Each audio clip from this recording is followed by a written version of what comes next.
This is a true story, and the HOA has long been a thorn in the side of the residents. Here's the full story. Moving into my townhouse felt like finally planting my own roots. After years of renting, dealing with landlords, and living in spaces that never truly felt like mine, buying this place was a dream realized. It wasn't a sprawling house in a cookie-cutter suburb like some, it was a unit in a charming, older townhouse community, nestled closer to the city core.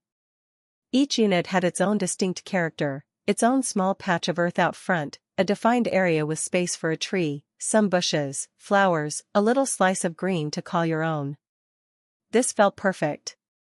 It was manageable, mine, and had just enough outdoor space to cultivate a small garden, something I'd always wanted.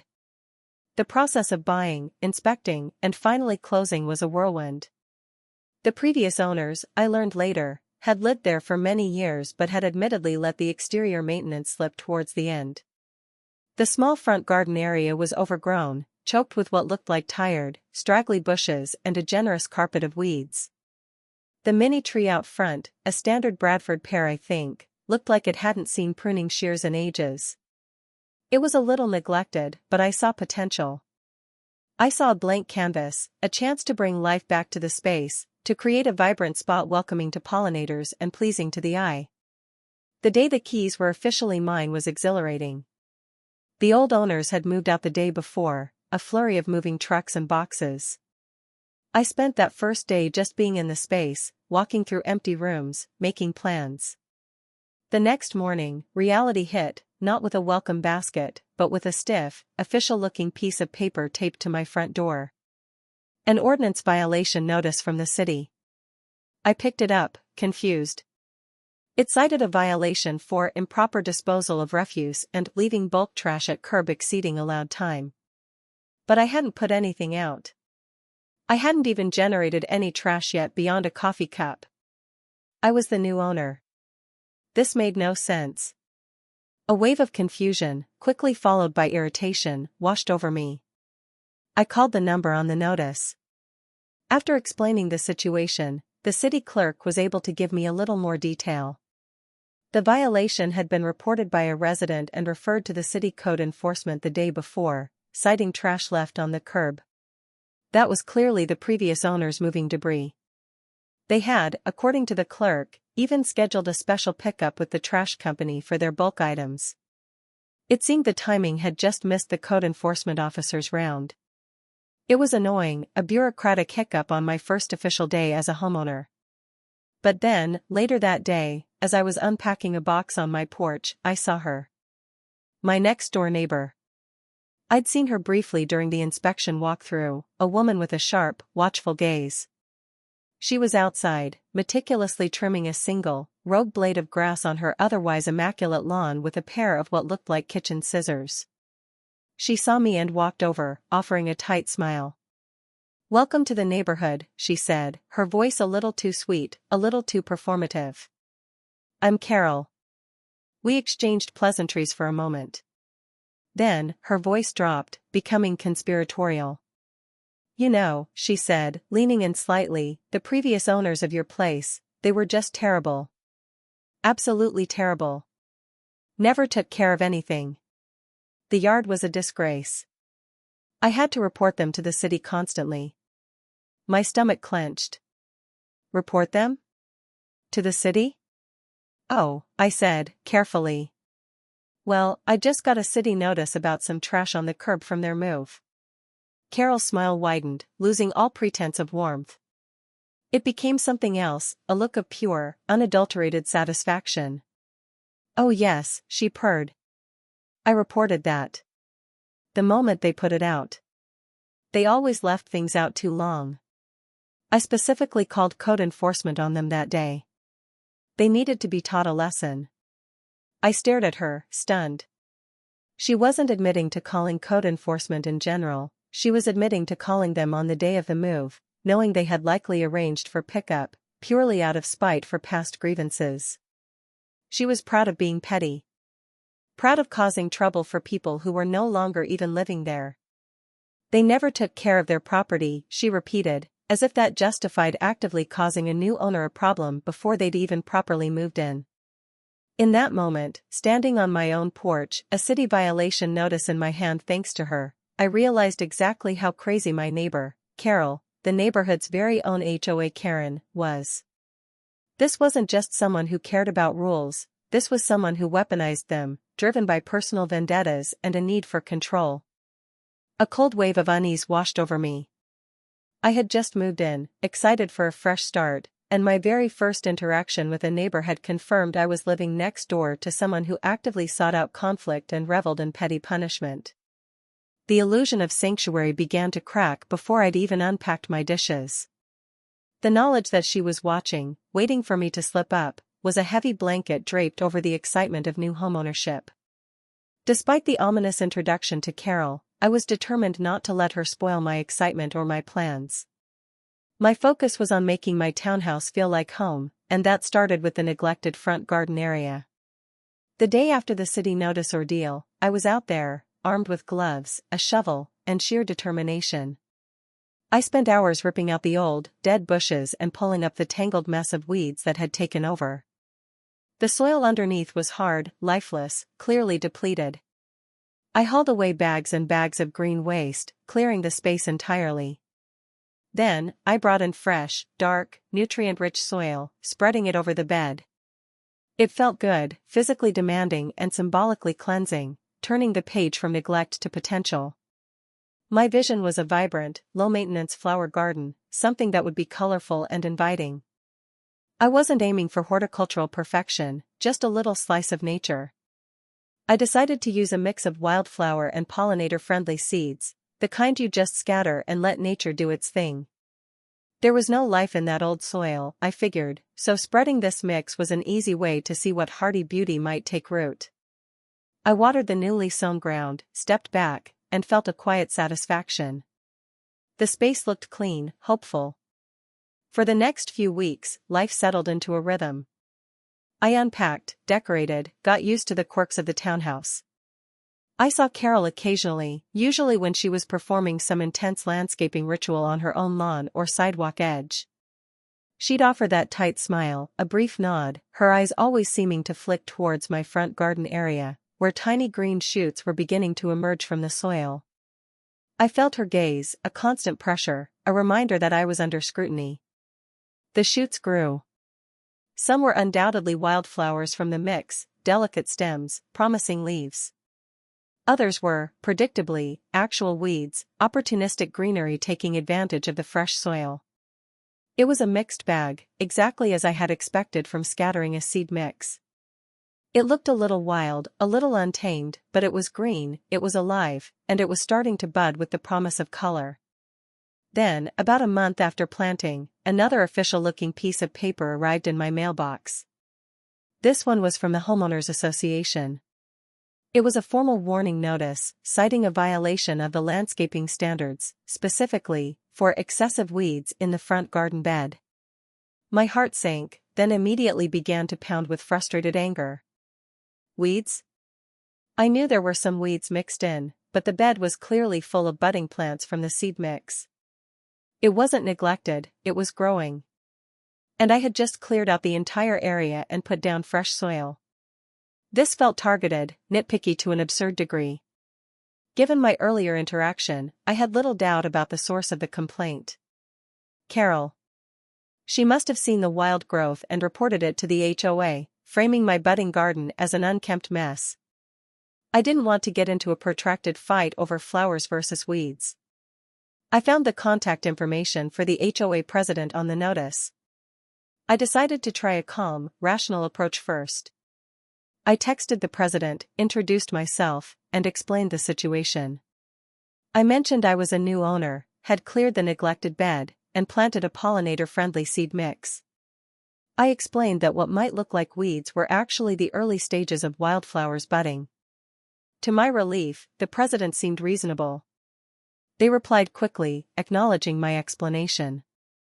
Okay, the text read. Thanks for clarifying. We'll note that. Just try to keep it maintained as it grows. Will do, I replied. Plan is for lots of flowers soon. Sounds lovely, they responded. Okay, small hurdle cleared. The warning was, for now, rescinded. It was a tiny victory, but it underscored the subjective nature of the rules. Excessive weeds could be in the eye of the beholder, or the neighbor with a vendetta, and reinforced that Carol was actively monitoring my property and reporting me. The garden continued to grow, getting bushier, a little more chaotic, but clearly on its way to blooming. It had been a few more weeks, and some parts were starting to look a bit overgrown as the flowers and weeds competed for space. While the HOA seemed okay with the idea of flowers, I knew I needed to show I was maintaining the area. I decided to go out and do some selective weeding and trimming, helping the flowers take hold and giving the bed a more intentional, less wild appearance. It was a warm afternoon. I was out there for about an hour, pulling up the obvious weeds, trimming back some of the more aggressive leafy growth to give the budding flowers room. It was satisfying work, getting my hands dirty, connecting with the little patch of earth I was cultivating. I finished up, feeling good about the progress, and went inside. The very next day, another incident occurred, one that cemented my understanding of the level of surveillance and antagonism I was facing, and directly led to the breaking point. I was in my office, which is at the front of the townhouse and overlooks the street and my small garden area. I happened to glance out the window and saw a truck parked at the curb in front of my unit. A woman I didn't recognize was getting out some tools, pruning shears, a small saw. She walked directly towards my front garden area, specifically towards the small tree there. I frowned. Who was this? Was the city suddenly pruning trees? Was it HOA-related maintenance? The tree, while perhaps needing a trim, didn't seem like an emergency. I'd never seen anyone working on my tree before. It felt weirdly specific. Feeling a prickle of unease, "Thanks, Carol," I went outside to investigate. The woman was already starting to trim some lower branches off the tree. "Excuse me," I said, walking towards her. "Who are you, and what are you doing?" She looked up, a little startled. "Oh, hello," she said. "I'm from Greenscape Services, hired by the HOA. Just doing some routine tree maintenance for the units." Routine? It felt anything but. Why just my tree? Why now? I didn't press her further, she was just doing her job. I nodded, a little bewildered, and went back inside, heading back to my office. And that's when I saw it unfold. From my office window, I had a clear view of my front yard, the street, and crucially, Carol's house next door. The HOA lady was still working on my tree when Carol emerged from her front door like a spider from its lair. She walked directly over to the HOA lady, a purposeful stride, that familiar clipboard absent this time, but replaced by an even more animated demeanor. What followed was a performance worthy of an awards ceremony. Karen launched into a full-blown, 10-minute rant. From my window, I couldn't hear the exact words, but I could see everything. Her exaggerated hand gestures, pointing emphatically at my house, then sweeping towards the garden, then back at my house. Her head shaking in apparent disapproval. Her body language screamed complaint. She was clearly, unequivocally, shit-talking me to the HOA hired worker standing in my own yard. I watched, my initial confusion giving way to simmering anger, then boiling fury. She was standing feet from my front door, bad-mouthing me, my property, my efforts, to a complete stranger. The content of her tirade was easy enough to guess, given her earlier comments and the weed warning. She was accusing me of not taking care of the property, calling it an eyesore, probably comparing it to her own hyper-manicured lawn. "Look how pretty theirs is," I could practically hear her say. And then, the performance escalated. Karen started gesturing towards other houses on the street. I saw her point towards the end unit, where one of the residents had a large, admittedly rather imposing, collection mailbox unit for several townhouses at the end of their driveway. She was clearly throwing that neighbor under the bus too. I couldn't believe the audacity. She was complaining about property maintenance, citing rules, while standing there gossiping to a contractor, dragging innocent neighbors into her negativity, probably complaining that even though the mailbox was city property, the neighbor should be taking care of it. How dare they? Watching her, arms waving, head shaking, face contorted in apparent indignation, I felt a wave of violation wash over me. This wasn't just a neighborly disagreement or a petty complaint to the HOA. This was active, public defamation, fueled by malice, performed feet from my front door. She wasn't just reporting me, she was campaigning against me, trying to poison the well, shape the narrative about the new neighbor before I'd even had a chance to establish myself. The stress of being constantly monitored, judged, and now publicly badmouthed, boiled over. In that moment, my course of action became crystal clear. I wasn't going to let this slide. I wasn't going to hide. I was going to confront this head-on. The next HOA board meeting was scheduled for Tuesday night. I was going. Not just to complain, but to make a point. To shut down Karen. The only question was, what approach to bring to the table? The days leading up to the HOA meeting were a blur of simmering anger, nervous energy, and frantic preparation. The image of Karen gesticulating wildly while badmouthing me on my own property was burned into my mind. The feeling of being violated, targeted, and misrepresented was a constant knot in my stomach. I knew I couldn't just show up and vent, that would be unproductive and likely play right into Karen's hands, allowing her to paint me as the emotional, irrational new resident. I needed a strategy. My initial thoughts, fueled by indignation, ranged from the purely emotional to the outright petty. Part of me wanted to go in there with guns blazing, list every single ridiculous thing Carol had done, expose her admission of deliberate pettiness regarding the old owners, and demand that the HOA rein in their rogue neighbor/alternate.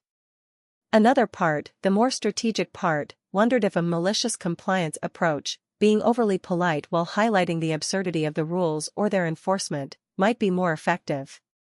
Should I be the petty bitch back, fighting fire with fire?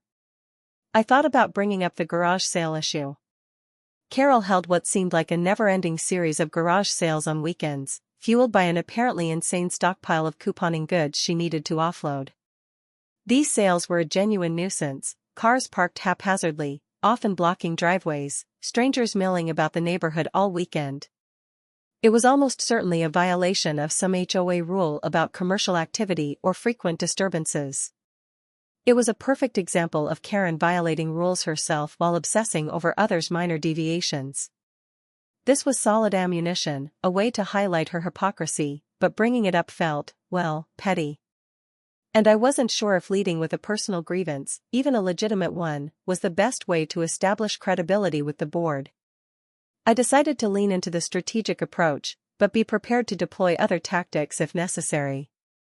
My goal evolved from simply shutting down Karen to making a clear, reasoned argument that would resonate with the board and, hopefully, subtly expose Karen's problematic behavior without making her the sole focus of my presentation, even though she was the root cause. My preparation involved diving back into the HOA documents, but this time with a specific purpose, understanding the landscaping rules beyond just the weed clause. I wanted to see how subjective they were, how much power the Architectural Review Committee, which Karen chaired or was heavily involved in, actually had in interpreting them, and what the official process for complaints and enforcement was. I also looked for rules about neighborly conduct, disturbances, or harassment, though these were often vague. I confirmed that the landscaping rules were surprisingly subjective, relying on terms like well-maintained, neat appearance, and avoiding unsightly conditions.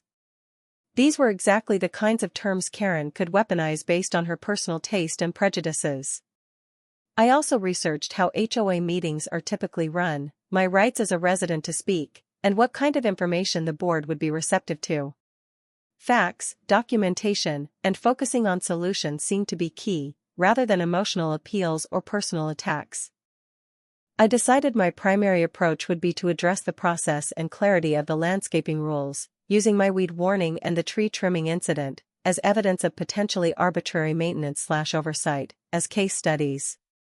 I would argue that clearer, more objective guidelines regarding what constitutes a violation would benefit all residents and ensure fair enforcement.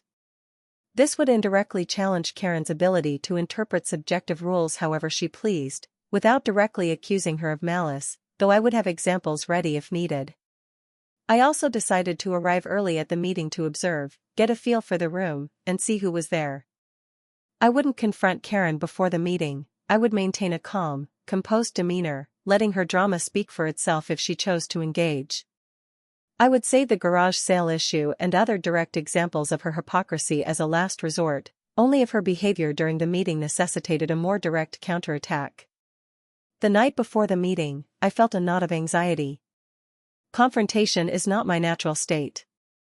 Part of me just wanted to stay home, let the fines accumulate, if they started, and avoid the whole thing. But the image of Carol's performance in my front yard, her public badmouthing, fueled my resolve. This wasn't just about weeds or a shed, it was about my right to live peacefully in my home, to improve my property as I saw fit within reasonable guidelines, and not to be subjected to surveillance and harassment by a neighbor with a personal agenda. I had to go. Tuesday night arrived. I dressed in smart casual clothes, aiming for respectable, not overly formal or overly casual.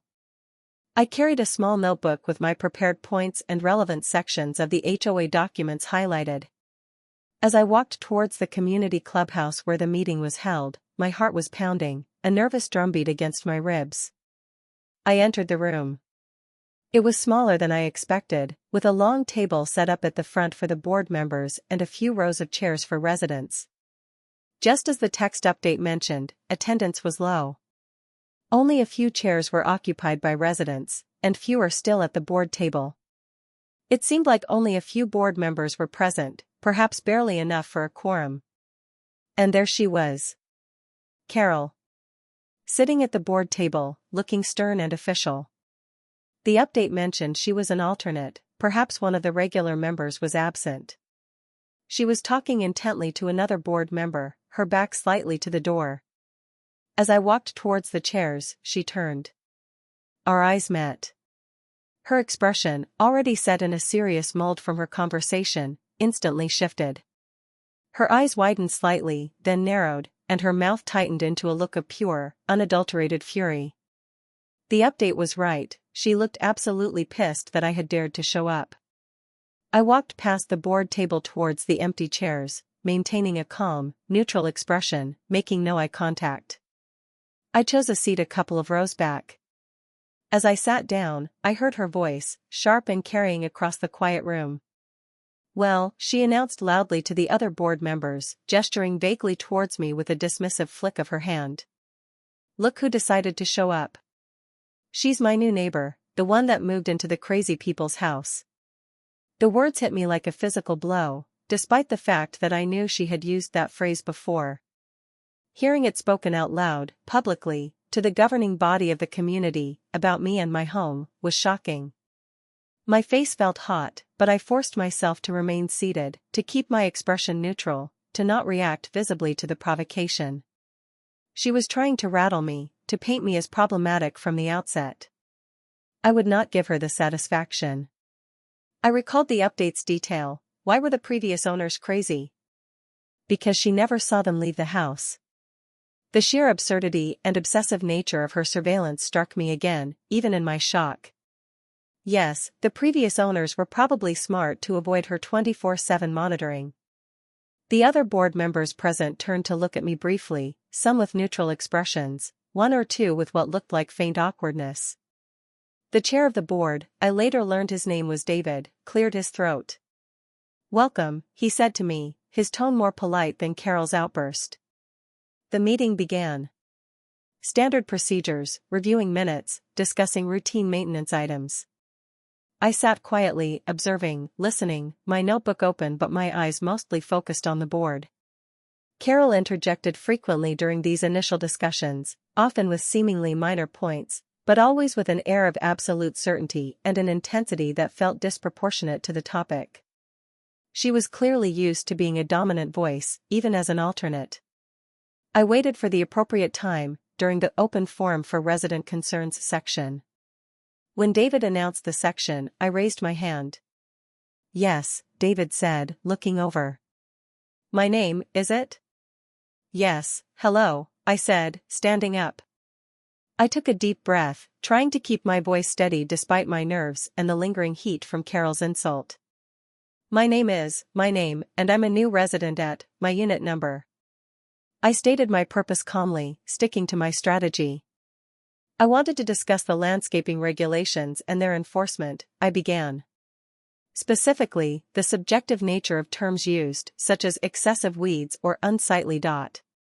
I referenced the warning notice I had received, explaining that I had recently cleared a neglected bed and planted a pollinator-friendly mix, and that the warning had been issued based on the early growth which included budding flowers. While I understand the importance of maintaining property standards, I continued, looking at the board but avoiding direct eye contact with Carol. Subjective interpretations of terms like weeds can lead to confusion and potentially inconsistent enforcement for residents who are actively trying to improve their property. I proposed a constructive suggestion, as planned. Perhaps the HOA could consider developing clearer, more objective guidelines for landscaping expectations, I suggested.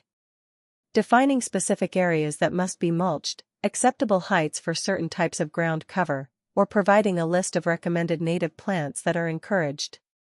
Making expectations more explicit and objective would be helpful for all residents to ensure compliance. I finished, feeling a sense of accomplishment for having delivered my point calmly and rationally, focusing on process and clarity rather than personal complaint. I sat down. David nodded thoughtfully. "That's a fair point about subjective language," he said.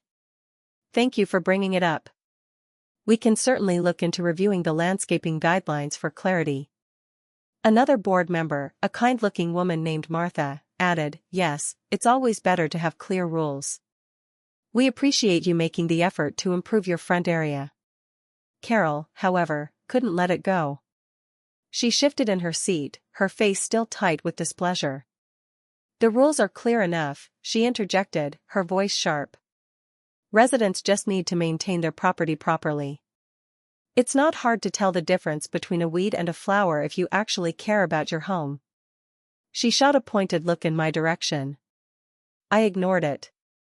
"Well, perhaps some clarification could still be helpful," Martha said gently, trying to smooth things over. Karen leaned forward, clearly agitated, determined to make her point about the necessity of vigilant, uncompromising enforcement, even of the smallest details. And that's when she unleashed the scissors.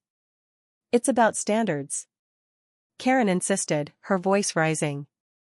"It's about caring. It's about making sure everything is perfect. Our lawn care contractor does a good job, but they always miss spots near the curb, little blades of grass. Do you know what I do?" She looked around the table, her eyes gleaming with what she clearly thought was commendable dedication.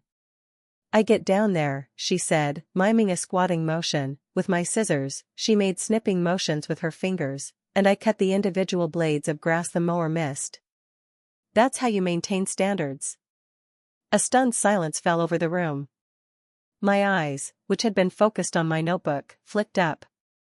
The expressions on the faces of the other board members ranged from mild shock to discomfort and what looked suspiciously like suppressed amusement. The few residents present exchanged wide-eyed glances. She had said it.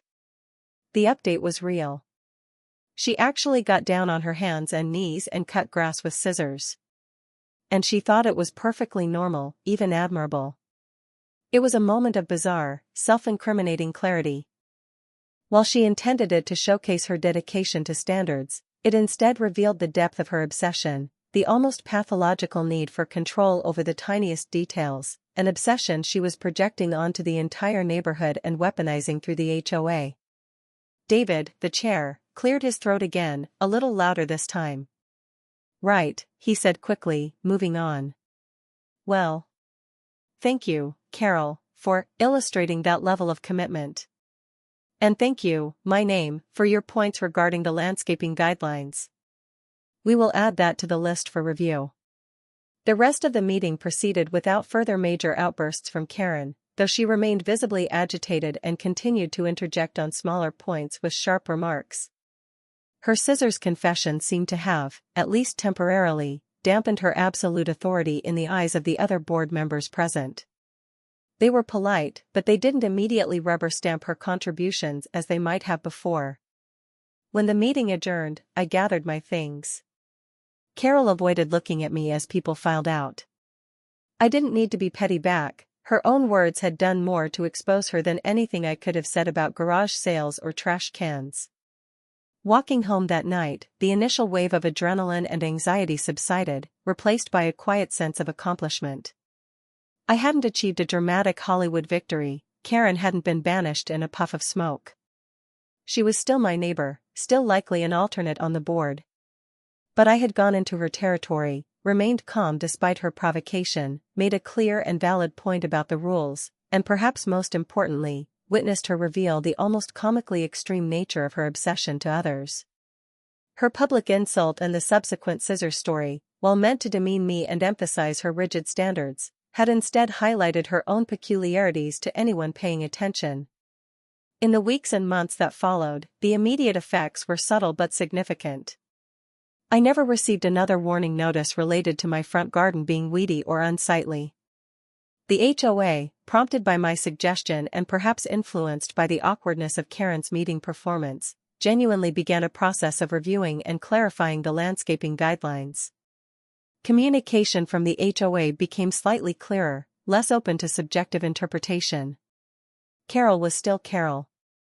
I'd see her out in her yard, sometimes still meticulously trimming, though I never witnessed the scissors firsthand again.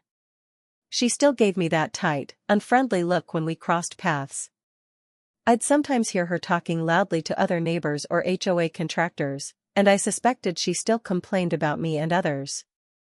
The garage sales continued, though perhaps slightly less frequently or with better parking management after someone else likely complained. But her direct power over my property, specifically regarding the subjective landscaping rules she had tried to weaponize, had been blunted. She couldn't arbitrarily declare my pollinator-friendly garden a violation based on her personal taste without clearer, more objective rules to back her up, and the HOA was now working towards those. More importantly, the constant knot of anxiety about being watched and reported began to loosen. I felt more secure in my home. I had stood up to the bully, not by becoming a bully myself, but by being calm, prepared, and focusing on fairness and process. And in doing so, I had, perhaps unintentionally, exposed her extreme tendencies to others. My front garden, the initial spark of the conflict, thrived. The wildflower seeds took root, blooming into a riot of color throughout the spring and summer. Bees, butterflies, and other pollinators became regular visitors, a buzzing testament to the life I had cultivated in the space. The garden wasn't manicured to Karen's sterile standards, but it was beautiful, vibrant, and full of life. It was my quiet victory, a patch of cultivated beauty in the face of unwarranted negativity. The crazy people's house became simply my house, a home where a vibrant garden grew, undisturbed by petty rule-mongering. The experience taught me a valuable lesson. Dealing with HOA conflicts, or any form of petty bureaucracy or difficult neighbors, is stressful and unpleasant. But capitulation isn't the only option. Knowing your rights, understanding the rules better than those enforcing them, documenting everything, and approaching the situation calmly and strategically, focusing on facts and fairness rather than just emotion, can be incredibly effective.